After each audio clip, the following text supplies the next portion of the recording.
Good morning. This is Mr. Parks with a video for March the 19th, covering the work from Wednesday the 18th. So we have our faithful companion Ernie with us today. He is going to help double check and make sure that I give only correct answers today. So let's go ahead and take a look at our problems. We were working with division again.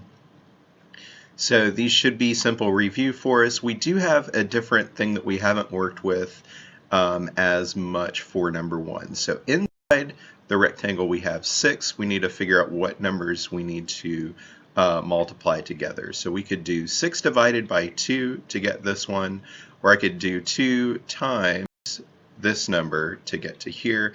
The answer would be 3. Number 2, Mr. Yates built a fence that's 28 feet long. Built it in 4 sections that are all the same length. How long is each section? That would be 7 feet. We'll go with number 5, and then I will zoom out just a little bit.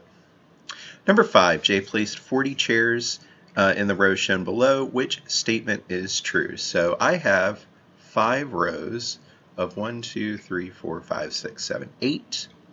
So we are not going to one. We cannot subtract to find the answer. We would not be able to do this one, so the only one that would be correct would be letter D. Number 3, Natalie has a 15-pound yellow dumbbell. It is 3 times as heavy as the red dumbbell. If we do 15 divided by 3, we would get 5 pounds. Again, we could use this strategy if I need to multiply to get to a number that ends in 5, and I haven't used 5 as a factor, then 5 has to be our other factor. Number 6, Sarah put some paintbrushes into cups. Select the correct box in the table to tell whether or not she can put an equal number of brushes in each cup. So 27 divided by 3, this one will work. 32 divided by 4, that one will work. 44 divided by 6, that one will not work. I would get 7 times, and then I would have a remainder of 2. And then the last one, 54 brushes in 7 cups, that also will not work. If we had 56 brushes, that one would work evenly. So what I would recommend for these is to start with, for instance, you could do 5 times 6 or 5 times 7, and then count up by 7s if you are not as familiar with your multiplication facts. Number 9, which problem can be solved using the equation below? Mark all that apply. 18 divided by 6. So there are 18 chairs at 6 tables. Each table has the same number of chairs. This one would work, and the answer would be 3.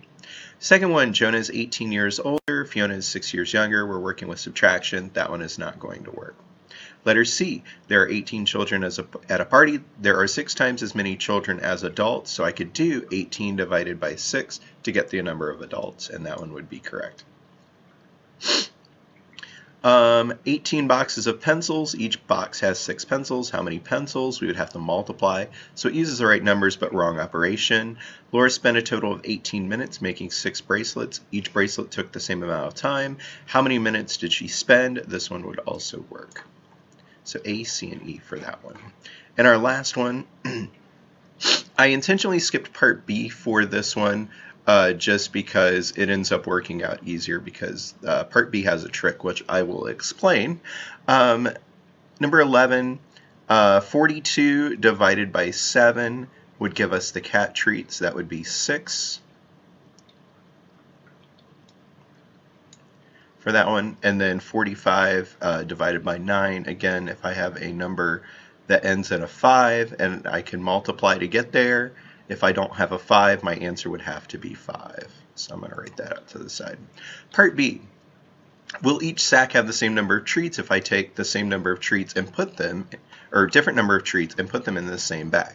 It depends. If I take the 3 that would be left over here and I cut them in half, which it doesn't say that you have to do, then I would have a different number of treats. I would have 7½ treats in each bag. If I'm only taking equal groups, then I would have the same answer. So depending on how you answer that, you could actually have 2 different answers, and both of those answers be correct. So those are the problems for today. I hope everyone had an easy time working on that. If you have any questions, again, feel free to reach out to me and I'll be glad to help you. Send me a message on Class Dojo or by email. Have a great day and I will see you tomorrow.